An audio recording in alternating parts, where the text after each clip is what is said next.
Kita lanjut bahas PTTH Dunia Para Dewa episode 162. Oke lah, gak usah banyak mang. Kita langsung masuk aja ke pembahasan.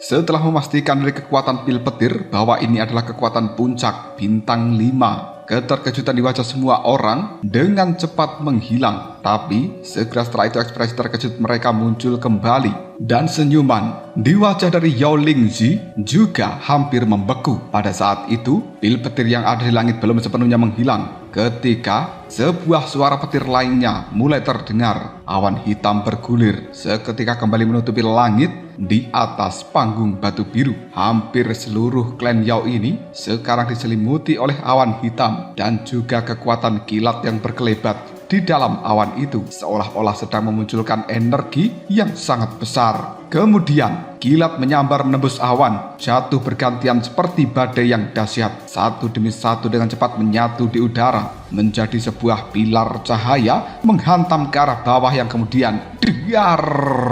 Sebuah kekuatan dari jentikan jari pemimpin klan Yao menghancurkan petir yang menyambar tersebut. Melihat lingkaran cahaya samar yang telah mengelilingi pil obat berwarna biru tua yang keluar dari kuali obat Yao Lingzi, wajah anggota dari klan Yao saat ini menjadi cukup gelap. Dia mengepalkan tinjunya erat-erat dan dengan lembut menundukkan kepalanya. Tetua kedua tiba-tiba mendongak sambil berkata, dikeliling oleh lingkaran cahaya, sebenarnya ini adalah pil obat tingkat kelima bintang 1. Seseorang memang harus mengetahui bahwa puncak dari pil obat tingkat kelima bintang 1 bisa dikatakan cukup mirip dengan pil obat bintang 6, dan itu adalah tingkatan teratas di antara yang terbaik. Sungguh luar biasa bahwa Yao Lingzi yang baru saja naik menjadi alkemis tingkat ke-6 mampu memurnikan pil obat puncak tingkat kelima berbintang 1. Ini benar-benar reputasi seorang jenius dari klan Yao.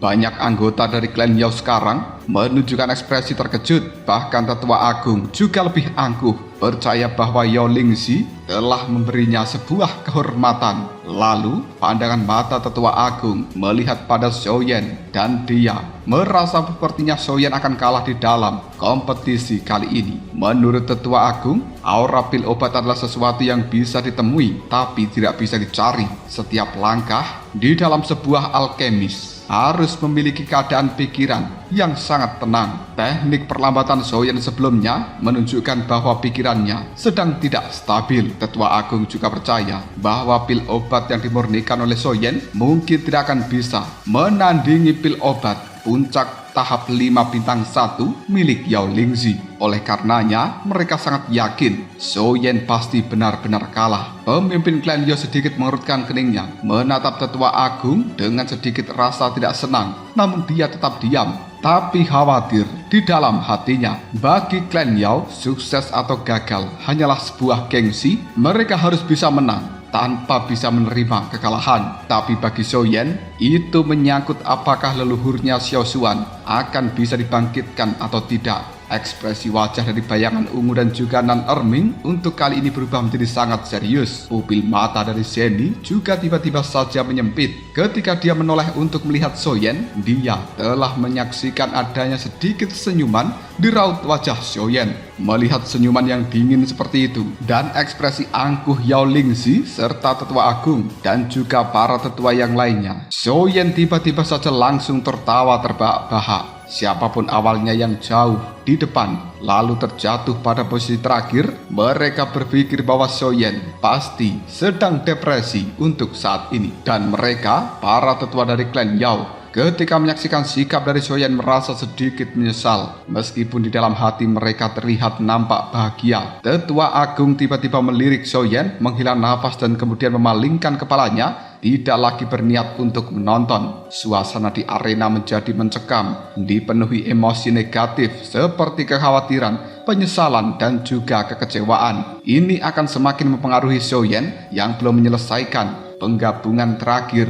dari pil obat yang berada di hadapannya. Xiaoyan yang pada awalnya telah menahan diri, kali ini dia tidak tahan dengan aura kesombongan dari seorang Yao Lingzi dan dia berkata di dalam hatinya, Awalnya aku hanya berniat menghadapinya dengan santai, tapi aku tidak pernah menyangka bahwa Yao Lingzi akan mengalami terobosan selama kompetisi ini dan kemudian mampu memurnikan pil obat puncak tahap kelima bintang 1 dengan keadaan pikiran yang murni. Sepertinya aku harus mengerahkan seluruh kekuatanku sekarang. Xiaoyan telah memutuskan untuk menunjukkan kekuatan sejatinya kepada semua orang dari klan Yao. Sebuah kekuatan jiwa yang sangat luas dan juga tidak terbatas terpancar dari dalam tubuh Xiaoyan yang kemudian dipadukan dengan kehendaknya. Kekuatan itu pun menyatu ke dalam cairan obat yang ada di hadapannya dan kemudian berubah menjadi sebuah pil obat. Dengan bantuan kekuatan jiwa, laju dari penggabungan pil obat itu yang tadinya lambat tiba-tiba saja meningkat berkali-kali lipat, berputar dengan cepat di dalam kobaran api surgawi. Dan saat putaran ini meningkat, jejak terakhir dari kotoran cairan obat itu pun sepenuhnya dikeluarkan dan berubah menjadi gumpalan asap hijau di bawah panas menyengat dari api surgawi milik Xiaoyan.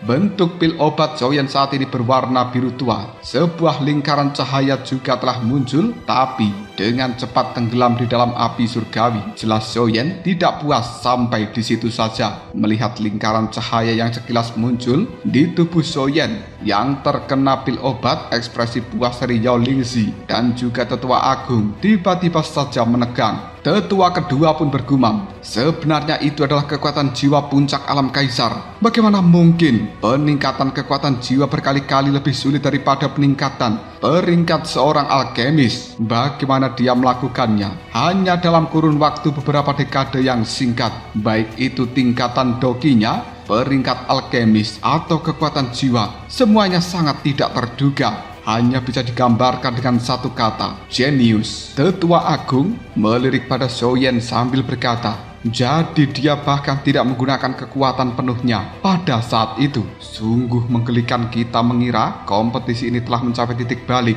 Benar-benar sungguh menyedihkan. Tetua agung kemudian melihat pada pemimpin klan Yao, mengamati semuanya dengan percaya diri, tak kuasa menahan senyum getir, dan tidak heran pemimpin klan Yao dengan mudah menyetujui hal ini. Ternyata semuanya sudah sesuai dengan perhitungannya, membuat wajah dari tetua agung seketika layu. Sementara tetua ketiga yang awalnya berharap bisa merebut kembali kejayaan melalui Yao Lingzi, namun saat ini dia menjadi semakin kesal. Dia menatap ke arah Xiaoyan, mengumpat di dalam hatinya, pendatang baru yang sulit menyelamatkan situasi genting. Orang tua ini sama sekali tidak percaya kau bisa memurnikan pil obat puncak tingkat kelima bintang 2. Pada saat ini, awan gelap kembali berkumpul di atas panggung batu biru dan angin yang kencang pun berhembus. Pil obat milik Xiaoyan telah selesai. Dibandingkan dengan kekuatan pil petir dari Yao Lingzi dan juga Yao Meng sebelumnya, awan petir milik Xiaoyan lebih terlihat mengerikan, menyelimuti seluruh klan Yao ini dan kemudian terus menyebar, seolah-olah menutupi langit utara, seluruh benua Dodi. Suasananya terasa lebih gelap daripada kegelapan sebelumnya. Mereka yang berada di dalam klan Yao bergegas keluar dari dalam rumah dan melihat tempat sekeliling dengan kebingungan. Mereka kini telah menyaksikan adanya kobaran api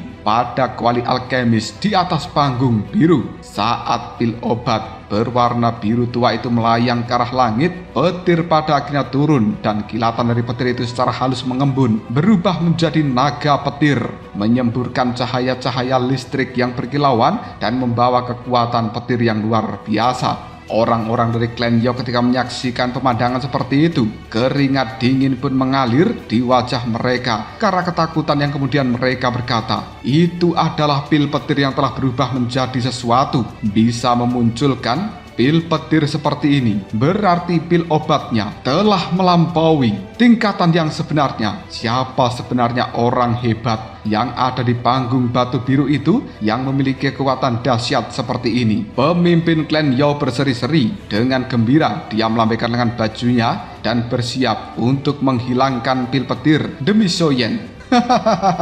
Seperti yang diharapkan dari muridku yang luar biasa. Dia benar-benar telah jauh melampaui harapanku. Aku akan mengurus pil petir ini untuk dirimu. Xiaoyan melirik pada pemimpin klan Yao, dan dia pun mengeluarkan pedang berat kuno api surgawinya sambil berkata, hanya pil petir biasa saja, tidak perlu bagi kakek guru untuk ikut campur. Aku Xiaoyan sendiri saja sudah bisa mengatasinya. Para tetua dari klan Yao mengkritik kesombongan dari Xiaoyan. Sungguh bocah yang sangat sombong. Pil petir ini, bahkan seorang Dodi bintang 5 pun akan kewalahan. Apalagi hanya dirimu dengan kekuatan Dodi bintang 4. Namun kau terlalu percaya diri. Seorang anggota dari klan Yao juga berkata, dia mungkin begitu senang karena berhasil memurnikan pil obat lintas tingkatan sehingga dia lupa diri. Namun sayangnya, apakah seorang alkemis yang begitu hebat akan benar-benar mati di bawah sambaran pil petir pada saat ini? Ketika semua orang mengkritik dirinya, Xiaoyan hanya menarik nafas dalam, dan kemudian pandangan matanya melihat pada petir naga yang akan turun dari langit itu. Cahaya menyilaukan langsung menyambar pedang berat kuno api surgawi milik Xiaoyan. Kekuatan dogi yang tajam dengan niat yang luar biasa terpancar dari dalamnya, dan kali ini Xiaoyan telah menggunakan teknik pedang 1000 kaki tanpa bayangan, yang kemudian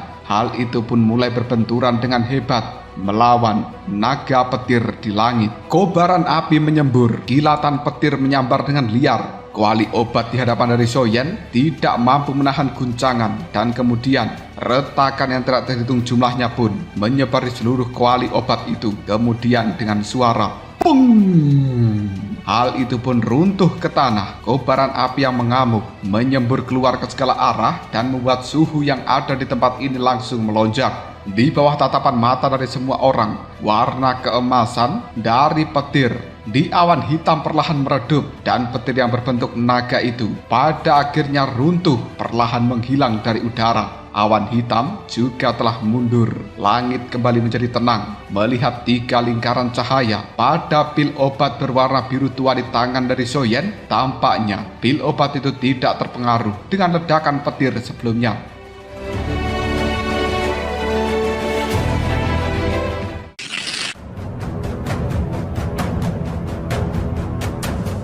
Para tetua telah mendengar bahwa Xiaoyan meskipun berada di tahap akhir bintang 4 Dodi, sebenarnya dia memiliki kekuatan tempur setara dengan bintang 5 Dodi, dan menyaksikan adegan dengan mata kepala sendiri. Mereka percaya dengan kabar tentang Xiaoyan yang beredar itu. Selain itu, Xiaoyan telah memurnikan pil obat tingkat kelima bukan hanya dengan 1 atau 2 bintang, melainkan 3 bintang, dan bahkan memiliki 3 lingkaran cincin. Memurnikan pil obat tingkat kelima menjadi tingkat keenam itu bukan lagi sesuatu yang bisa dicapai oleh alkemis tingkat keenam biasa. Bahkan alkemis yang mendekati tingkat ketujuh pun mungkin hanya memiliki sedikit kemampuan untuk bisa melakukannya, baik dalam kekuatan dogi maupun kekuatan alkemis. Xiaoyan benar-benar seorang jenius sejati yang tidak ada tandingannya. Orang-orang sombong di dalam klan Yao sebelumnya tidak mampu menekan secercah kekaguman mereka terhadap Xiaoyan dalam pandangan matanya. Dan setelah keheningan yang panjang, para anggota dari klan Yao yang telah menyaksikan sampai sejauh ini, mereka mulai bertepuk tangan. Mendengarkan suara tepuk tangan yang sangat meriah, dan melihat anggota klan Yao menatap Xiaoyan dengan tatapan mata hampir penuh dengan pemujaan, membuat alis Nan Erming dan juga bayangan ungu langsung rileks. Mereka tersenyum lega karena pada akhirnya pemenangnya sudah ditentukan. Zeni juga mengatakan hasil kompetisi ini sudah ditentukan, dan pil pembaruan jiwa penentang surga seharusnya sudah tidak masalah lagi. Menghadapi para anggota dari klan Yao yang sangat fanatik itu, tetua ketiga dengan ekspresi muram menghela nafas tak berdaya. Dia pun mengangkat tangan kanannya dan kemudian menyatakan, "Aku umumkan bahwa Xiaoyan telah memenangkan kompetisi alkemis ini." Saat suara dari tetua ketiga mereda, para tetua yang lainnya pun menundukkan kepala mereka dengan wajah yang sangat sedih. Pemimpin klan Yao memandang para tetua itu dan kemudian tak kuasa menahan tawa. Semua orang telah menyaksikan kekuatan Xiaoyan. Seharusnya tidak ada lagi kan yang keberatan? untuk memberikan dirinya pil pembaruan jiwa penentang surga kita. Dia adalah murid agungku, yang berarti dia juga merupakan anggota dari klan Yaoku. Bagi klan Yao kita telah mendapatkan seorang jenius seperti Soyen, dan bahkan kompetisi ini juga membuat Yao Lingzi untuk naik ke tingkat alkemis tingkat ke-6. Ini benar-benar sesuatu yang patut untuk dirayakan. Mendengarkan kata-kata dari pemimpin klan Yao, semua tetua kecuali tetua ketiga menganggukkan kepalanya menunjukkan penerimaan atas mereka terhadap kemenangan Soyen. Tatapan mata Yao Lingzi langsung tertuju pada Zeni, yang saat ini dia telah menemukan bahwa Zeni terus-menerus memandang Soyen, membuat dia memiliki kemarahan di dalam hatinya karena tidak dilirik oleh Zeni sama sekali. Yao Lingzi marah di dalam hati. Kenapa Soyen bisa menjadi murid agung dari pemimpin klan ketika dia baru tiba di tempat ini? Kenapa dia sangat dikagumi oleh wanita secantik Zeni di sisinya dan dengan setia menemani dirinya? Kenapa? Kenapa harus dia? Kenapa bukan aku?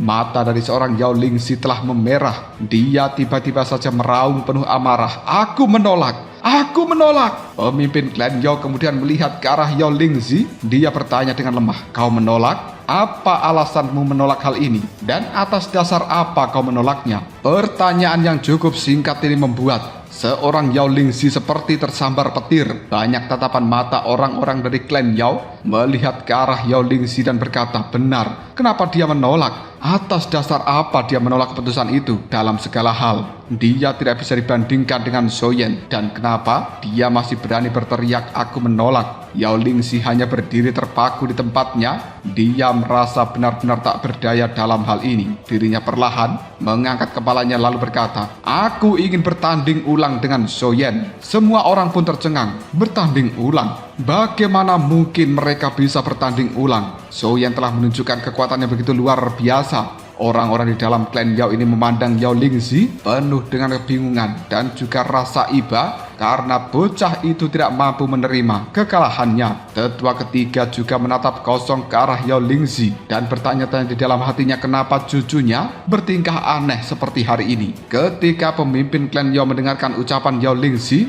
dia pun kemudian berkata, aku hanya menunggu seseorang untuk mengusulkan kompetisi Aula Wenshin dan kau telah menyelamatkanku dari kesulitan. Terlebih lagi menurut rencana awalnya, dia juga berharap Yao Lingzi akan kalah sekali lagi karena ini akan benar-benar menghantam sifat hati dari seorang Yao Lingzi yang terlalu arogan. Namun pemimpin klan Yao berpura-pura bingung dan dia bertanya, bertanding ulang? Bagaimana kau ingin bertanding ulang? Yao Lingzi tersenyum dan dia pun berkata tanpa ragu sedikit pun, ayo kita pergi menuju Aula Wenshin untuk bertanding di tempat itu. Kata-kata Yao Lingzi membuat tatapan mata orang-orang klan Yao menjadi terlihat rumit. Namun mata dari Tetua Agung mulai berbinar. Tetua Agung adalah orang yang sangat mengenal tentang Aula Wenshin. Jika seseorang dengan sifat hati yang tidak stabil memasuki aula tersebut, maka akan sangat mudah untuk tersesat di dalamnya. Tapi Yao Lingzi tidak memiliki masalah dalam hal ini. Dia sering keluar masuk di dalam Aula Wenshin tersebut, bersaing dengan Soyen di dalam Aula Wenshin. Yao Lingzi pasti akan mendapatkan sebuah keuntungan.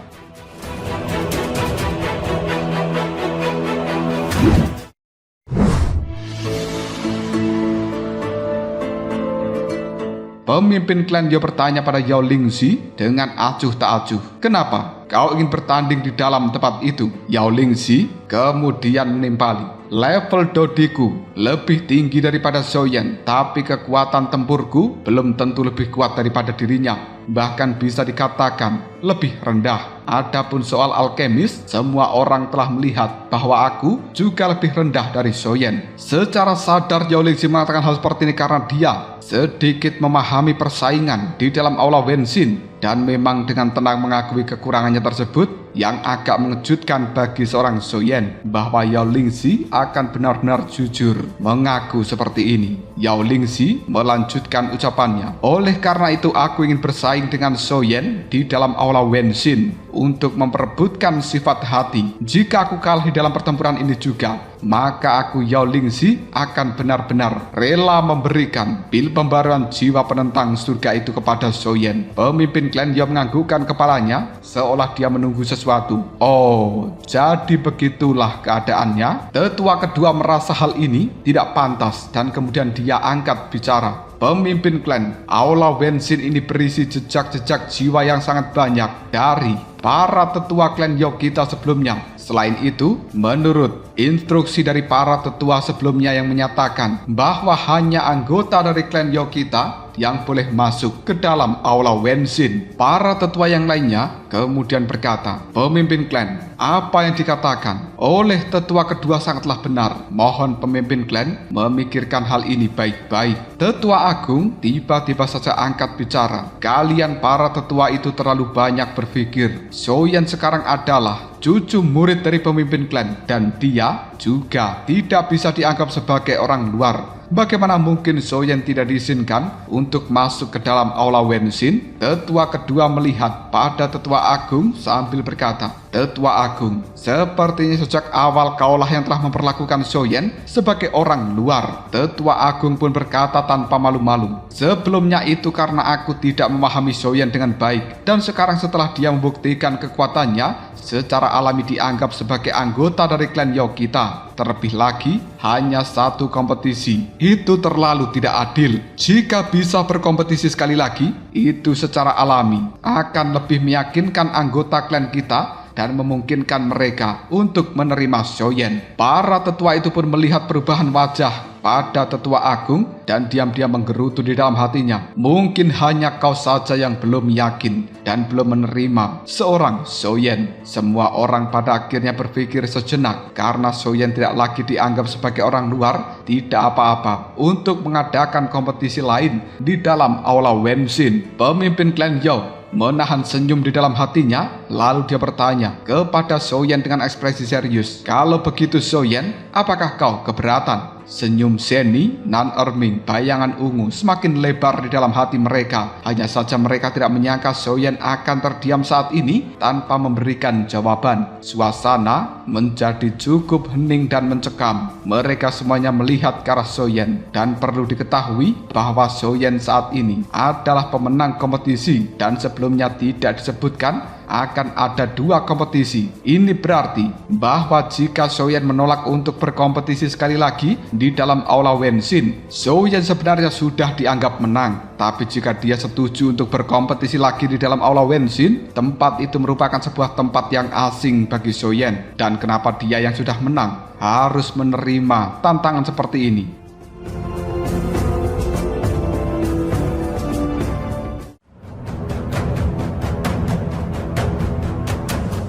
Lalu apakah yang akan terjadi selanjutnya? Mungkinkah Soyen akan menerima tantangan dari Yao Lingzi untuk bersaing dalam aula Wenshin atau tidak? Jika kalian penasaran, tunggu aja jawabannya di next video. Koprol Shop.